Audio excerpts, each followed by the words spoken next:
اشهد ان لا اله الا الله وحده لا شريك له واشهد ان محمدا عبده ورسوله اما بعد اعوذ بالله من الشيطان الرجيم بسم الله الرحمن الرحيم والسماء بنيناها بأيد وإنا لموسعون والأرض فرشناها فنعم الماهدون ومن كل شيء خلقنا زوجين لعلكم تذكرون ففروا إلى الله إني لكم منه نذير مبين صدق اللہ العظیم۔ معزز حضرات، یہ محفل عقد کے موقع پر اس خانقاہ کا یہ وتیرہ رہا کہ اس موقع پر نکاح کی حقیقت کو، جوڑے کی جو حقیقت ہے اس کو واضح کرے اور اس کا مقصد کیا ہے، اس نکاح کا، اس ملنے کا اور اس جوڑے کا مقصد کیا ہے اس کو بیان کیا جاتا ہے۔ میں نے آپ کے سامنے سورہ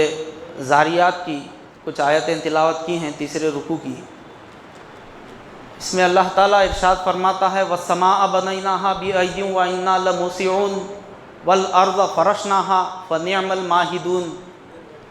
وَمِن كُلِّ شَيْءٍ خَلَقْنَا زَوْجَيْنِ لَعَلَّكُمْ تَذَكَّرُونَ فَفِرُّوا إِلَى اللَّهِ إِنِّي لَكُمْ مِنْهُ نَذِيرٌ مُبِينٌ۔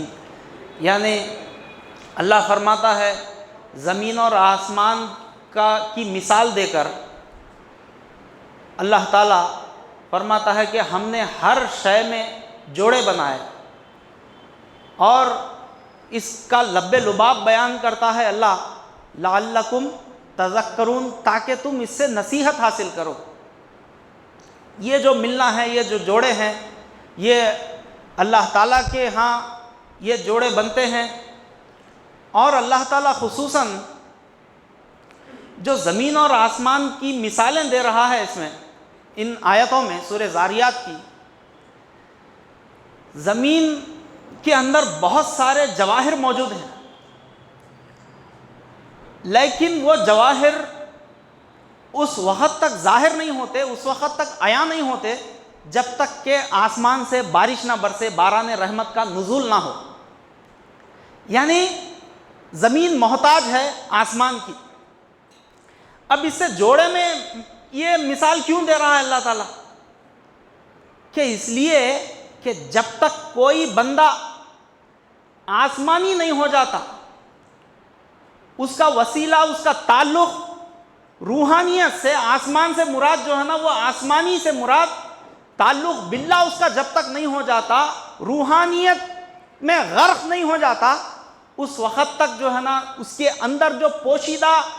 جو جواہر ہیں، جو روحانی کمالات جو اس کے اندر ہیں، کیونکہ اللہ تعالیٰ فرماتا ہے وَنَفَخْتُ فِيهِ مِن رُوحِهِ، کہ انسان جو ہے نا بظاہر جو ہے نا یہ عام مخلوق سا دیکھنے کے لیے نظر آتا ہے، لیکن اللہ فرماتا ہے کہ میں نے اپنی روح پھونکی اس کے اندر۔ انسان اللہ کا اظہار ہے، گویا اللہ کے اظہار کا جو مرکز ہے وہ انسان کا وجود ہے۔ اللہ فرماتا ہے کہ کنت کنزا مخفیا فاحببت ان اعرف فخلقت آدم، میں ایک چھپا ہوا خزانہ تھا، بس مجھے خواہش ہوئی یا محبت ہوئی کہ میں پہچانا جاؤں، میرا تعارف ہو، میرا اظہار ہو، بس میں نے آدم کو پیدا کیا۔ تو یہ انسان کا جو وجود ہے، یہ اللہ کے اظہار کا جو ہے نا، یہ انسان کا وجود سے اللہ کا اظہار ہوتا ہے۔ ہاتھ ہے اللہ کا بندہ مومن کا ہاتھ، غالب و کار آفری، کار کشا، کار ساز۔ تو یہ جو ہے نا جو مثالیں دے رہا ہے اللہ تعالیٰ، یہ یوں ہی نہیں بیان کر رہا کہ جس کی کوئی حقیقت نہ ہو، بلکہ جیسا زمین کے اندر ہم دیکھتے ہیں پھل پھلاری، میوے اور جو ہے نا زراعت، کاشتکاری، یہ کئی چیزیں اس کے اندر چھپی ہوئی ہیں، لیکن وہ کب ظاہر ہوتی ہیں؟ زمین بنجر تھی، اس میں کچھ جو ہے نا جان نہیں تھی، اس کے اندر جان کب پیدا ہوئی، اور اس کے اندر سے وہ جو ہے نا میوے جات، پھل پھلاری، یہ تمام تر چیزیں کب ظاہر ہوئے؟ جب آسمان سے باران رحمت کا نزول ہوا، جب آسمان سے بارش برسی تو زمین کے اندر جو قیمتی جو ہے نا جواہر موجود تھے وہ ظاہر ہوئے۔ تو ٹھیک اسی طریقے سے ایک لڑکی اپنا گھر بار چھوڑتی ہے، ایک کے نکاح میں آنے کے لیے اپنے شوہر کے لیے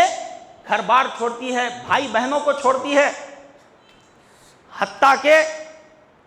بسا اوقات بعض رشتوں میں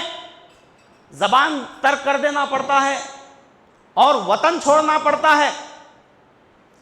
ان تمام کے بعد جو ہے نا وہ اس کے نکاح میں آتی ہے، اتنی سب قربانیاں دے کر۔ تو شوہر جو ہے نا اس میں سبق کیا ہے؟ اس رشتے میں، اس ملنے میں، اس جوڑے میں جو درس ہے، جو سبق ہے، وہ یہ ہے کہ ایک صنف نازک، ایک عورت، ایک لڑکی جب شوہر کے لیے، اپنے جوڑے سے ملنے کے لیے اتنی سب قربانیاں دے کر آتی ہے،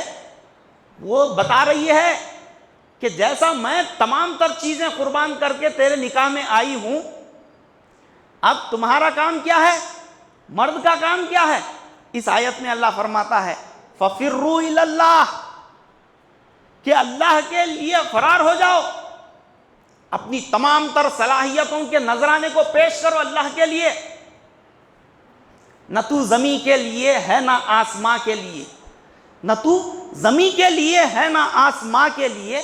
جہاں ہے تیرے لیے، تو نہیں جہاں کے لیے۔ تو یہ مرد کو ایک سبق دے رہی ہے عورت کہ جیسا میں سب کچھ قربان کر کے تیرے نکاح میں آئی ہوں، اب تیری یہ ذمہ داری ہے، تیرا یہ کام ہے کہ تیری زندگی کا جو مقصد ہے وہ کیا ہے؟ اللہ تعالیٰ فرماتا ہے وَمَا خَلَقْتُ الْجِنَّ وَالْإِنسَ إِلَّا لِيَعْبُدُونَ، کہ میں نے جنوں اور انسانوں کو جو پیدا کیا ہے وہ محض میری عبادت کے لیے پیدا کیا۔ جانور کی طرح بے مقصد نہیں ہے انسان کی زندگی، با مقصد ہے۔ اللہ کے اظہار کا جو مرکز ہے وہ انسان کا وجود ہے، اللہ کے جلالی اور جمالی اوصاف کا۔ جب یہ عورت سے یہ قربانی سیکھ کر، سمجھ کر، اس میں جو درس ہے، جو نصیحت ہے، لعلکم تذکرون جو فرما رہا ہے اللہ تعالیٰ، اس سے اگر نصیحت حاصل کیا تو وہ جو ہے نا روحانیت کی طرف عروج کر سکتا ہے بندہ، مرد، اور اپنے خالق حقیقی سے جا مل سکتا ہے۔ اب جب بندہ اپنی تمام تر صلاحیتوں کو، اپنے رشتے ناتے، صحابہ اکرام کی زندگیوں میں دیکھیے آپ، ان کے بھی ماں باپ تھے، بھائی بہن تھے، ان کا بھی خاندان قبیلہ تھا، ان کے بھی بیوی بچے تھے، لیکن فَفِرُّوا إِلَى اللَّهِ کا عملی نمونہ صحابہ اکرام نے بتایا۔ سب کچھ رکھتے ہوئے اس میں دل نہیں لگائے، اس میں غرق نہیں ہو گئے دنیا میں، بلکہ اپنی تمام تر صلاحیتوں کو اللہ کے لیے لگا دیا، اللہ اور اس کے رسول کے لیے۔ اِنَّ صَلَاتِي وَنُسُكِي وَمَحْيَايَ وَمَمَاتِي لِلَّهِ رَبِّ الْعَالَمِينَ، کہ بے شک میری نماز، میری قربانی،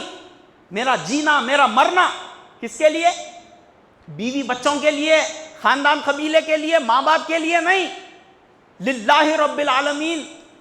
یہ تمام تر صلاحیتیں، یہ تمام قربانیاں، یہ میری نماز، میری قربانی، میرا جینا، میرا مرنا،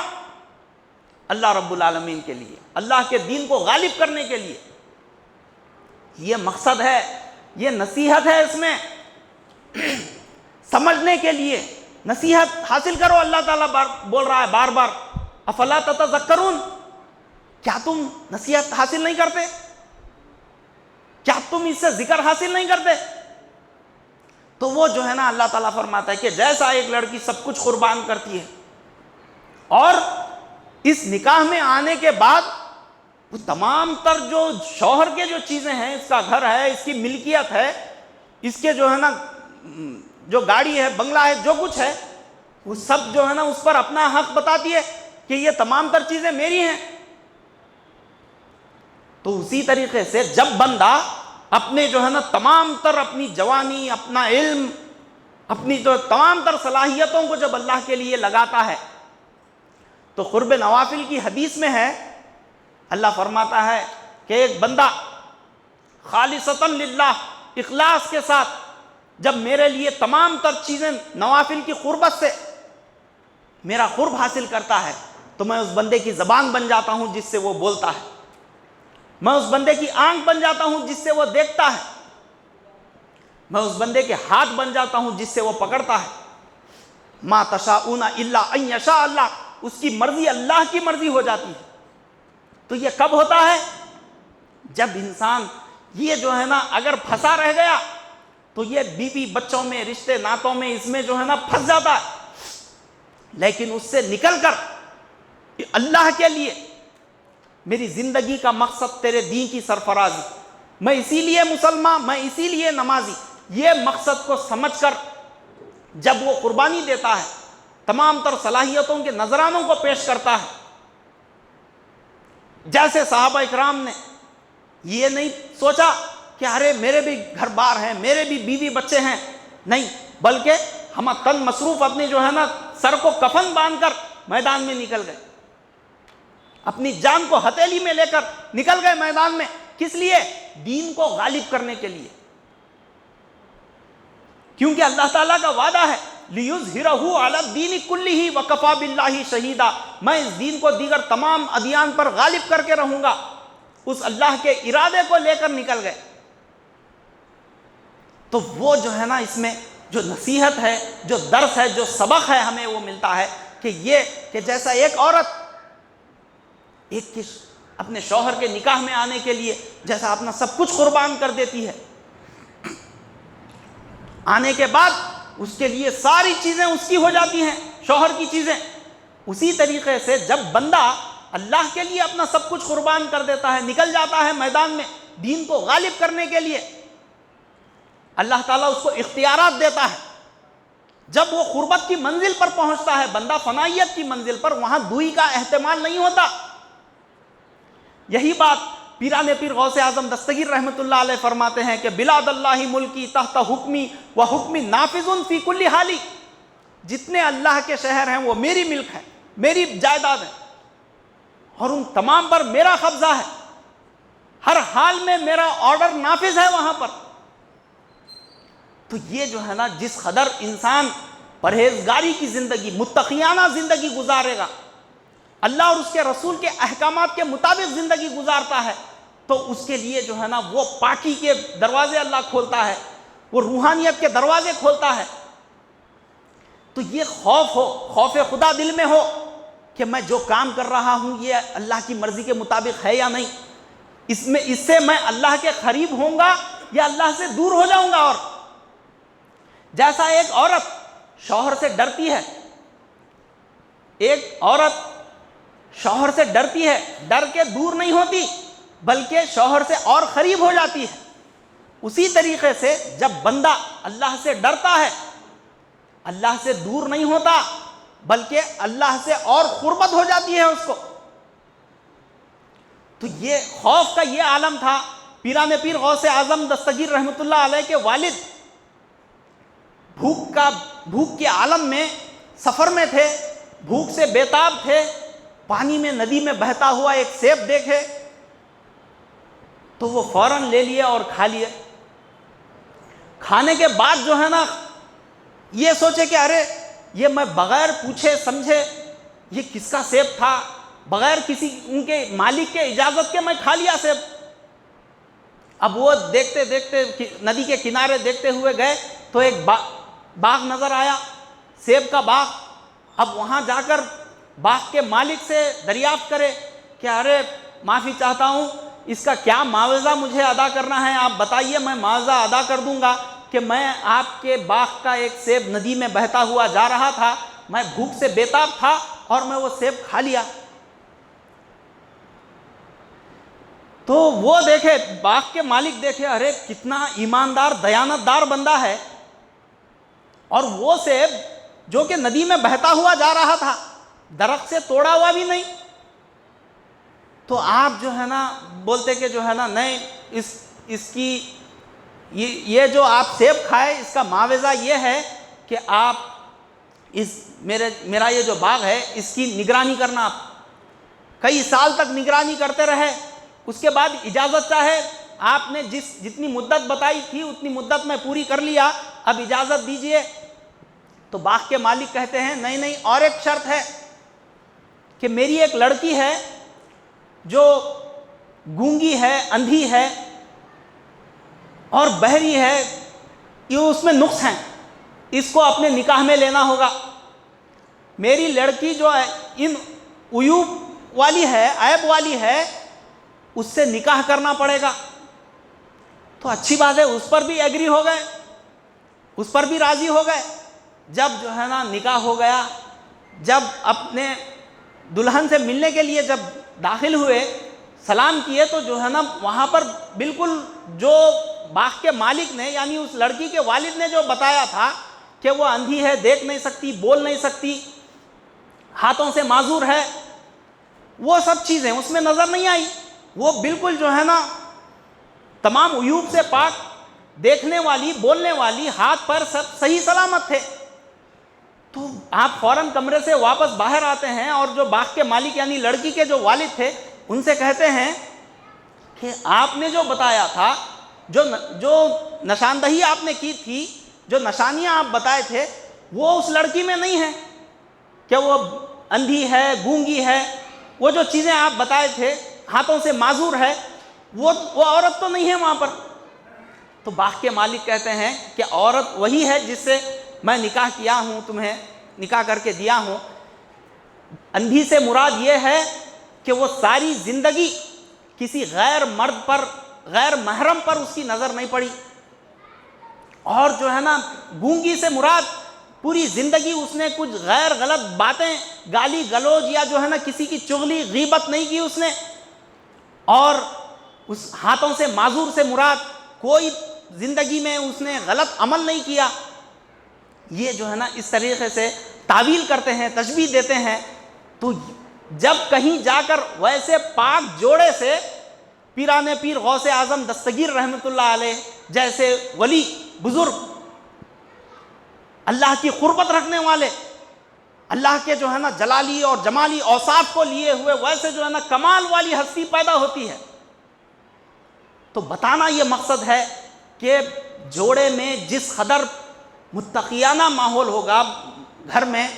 اور میاں بیوی میں پرہیزگاری والی زندگی ہوگی, اسی قدر اولاد نیک ہوگی. تو یہ جو ہے نا ہمیں قرآن مجید سے اور حضور سردار دو عالم صلی اللہ علیہ وسلم کی زندگی سے, کیونکہ جوڑے میں اور ماں باپ میں جتنی پاکی ہوگی, جتنی طہارت ہوگی, جتنی پرہیزگاری ہوگی, اسی قدر اولاد میں جو ہے نا پاکی ہوگی, نیکی ہوگی, متقی اولاد پیدا ہوگی. تو یہ جو ہے نا اللہ تعالیٰ فرماتا ہے کہ وَمِن كُلِّ شَيْءٍ خَلَقْنَا زَوْجَيْنِ لَعَلَّكُمْ تَذَكَّرُونَ. یہ ہر چیز میں ہم نے جوڑے بنائے ہیں تاکہ تم اس سے نصیحت حاصل کرو. اس میں ذکر ہے, اس میں نصیحت ہے, وہ اس چیز کو حاصل کرو. وہ یہ بتا کر اللہ فرماتا ہے فَفِرُّوا إِلَى اللَّهِ. جیسا ایک عورت سب کچھ قربان کر کے عورت کے مرد کے نکاح میں آتی ہے, تو اسی طریقے سے تم اللہ کے لیے یہ ساری دنیاوی خواہشات کو, دنیاوی رشتے ناتے, یہ تمام تر چیزوں کو قربان کر کے اللہ کے لیے نکل جاؤ, اللہ کے لیے, دین کے لیے قربانیاں پیش کرو. تو یہ جو ہے نا اللہ تعالیٰ فرماتا ہے, اور اس سے سبق حاصل کر کے جو ایک مثالی ازدواجی زندگی گزارتے ہیں, اللہ کا خوف کرتے ہوئے متقیانہ زندگی گزارتے ہیں, وہ لوگ کامیاب ہوتے ہیں. ان سے جو ہے نا نیک صالح اولاد پیدا ہوتی ہے. یہ بہت ہی قابل مبارکباد ہے یہ جوڑا, رضوان صاحب کے فرزند یوسف اور آپ کے والد پاشو بھائی, جو یہاں پر مسجد میں پیش رہتے تھے اور عزائیں وغیرہ دیا کرتے تھے, بڑے جو ہے نا دینی خدمات میں پیش رہتے تھے. ان کے پوترے رضوان صاحب کے فرزند اور لڑکی کے والد یہاں پر ہیں یونس صاحب. آپ یہ مبارک ہو، اس جوڑے میں اللہ خیر و برکت عطا فرمائے اور اتفاق، اتحاد، محبت برقرار رکھے اللہ اس جوڑے میں، اور اللہ تعالیٰ اس جوڑے سے نیک صالح اولاد عطا فرمائے۔ ربنا هب لنا من ازواجنا وذرياتنا قرة اعین واجعلنا للمتقین اماما ربنا افرغ علينا صبرا وثبت اقدامنا وانصرنا على القوم الكافرین۔ سبحان ربک رب العزة عما یصفون وسلام علی المرسلین والحمد للہ رب العالمین۔